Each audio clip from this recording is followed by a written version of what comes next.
What's going on, guys? Christian Blay with the Denver Nosebleeds. The Avs are back. That was a very, very good win against a very good Canucks team. They win the game 5-2. Didn't love parts of the game, but the Avs came up big. They get the win. Shout out to our friends over at ClutchBet Sportsbook. Go use the ClutchBet Sportsbook app. Download it. Use promo code Nosebleeds at sign up. Get some free bets on me. The Avs won tonight, so you probably won some money on the puck line and also on the money line. So shout out to our friends over at ClutchBet Sportsbook. Let's get into this recap. Like I said, this is a very good Canucks team. They have a ton of skill. You can call them lucky. Let's be honest. They've been a lucky team all year. Demko's been unreal, and their offense has been fantastic. But the Avs found a way to hold them to 2 goals tonight. Shout out to Alexander Georgiev. That goal he gave up to JT Miller in the second period wasn't his greatest, but I thought he made a couple fantastic saves in this game, and that's back-to-back good performances for him. He got robbed in Nashville of a very good performance, but I thought tonight he was one of the big differences in this game. So shout out to Alexander Georgiev. He gets a win. He was very good. Once again, shout out to Alexander Georgiev. Let's talk about the goals. The first one of the game went to the Canucks. The Avs got outworked in their own zone.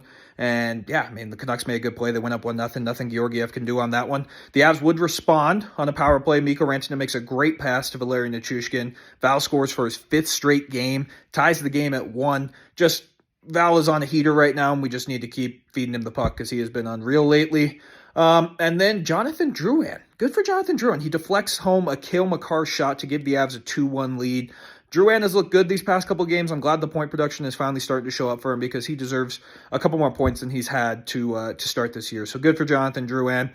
The Avs had a 2-1 lead, and then all hell broke loose in the second period. The second period was one of the ugliest periods of hockey I've ever watched in my life. I don't remember how many penalties were called, but I think there was a good 8-minute segment where there wasn't 5-on-5 hockey. The big call of the night is the major penalty for Josh Manson for cross-checking Brock Besser. I mean, it was a bad call. I think the NHL was a little ticky-tacky there, and the officiating hasn't been great. Don't love the 5-minute major. They give the Avs a couple gifts of makeup calls. It was just a weird thing. I don't think Josh Manson should have been kicked out of the game for that. And I'm all for player safety, but that was a little bit ridiculous in my opinion.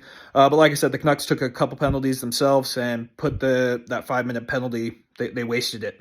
So they did tie the game in a 4-on-4. Like I said, JT Miller gets that one home past Georgiev. Probably his only bad play of the night. Ties the game at 2.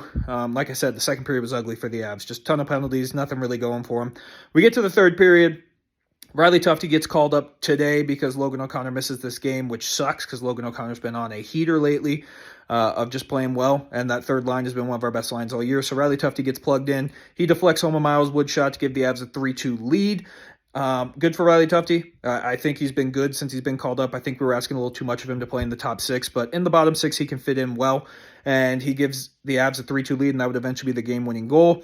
Things got a little sketchy in that third period. The Canucks really turned up the pressure, and the Avs got pinned in their zone for what seemed like 5 straight minutes, but the Avs have this player.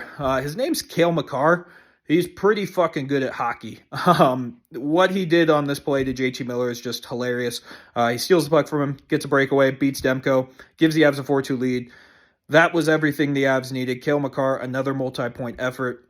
He's catching up to Quinn Hughes pretty quickly. I think the discourse around Quinn Hughes is a little annoying because they are 2 really good players, but Cale Makar is just better than him, and that's not a bad thing because Cale Makar is a top 3 player in this world. I still think Quinn Hughes is a top 5 defenseman, but people saying that he's better than Cale Makar is just laughable at this point.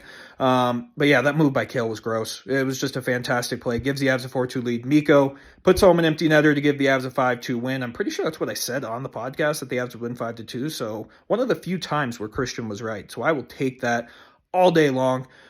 Very big win for the Avs. They're just a fluky third period away from having like 4 or 5 straight wins against Nashville. So big win. They'll enjoy Thanksgiving tomorrow. Have a good Thanksgiving to all of you too. I hope you all enjoy your day with your families and whoever you celebrate with. I'm going to enjoy it.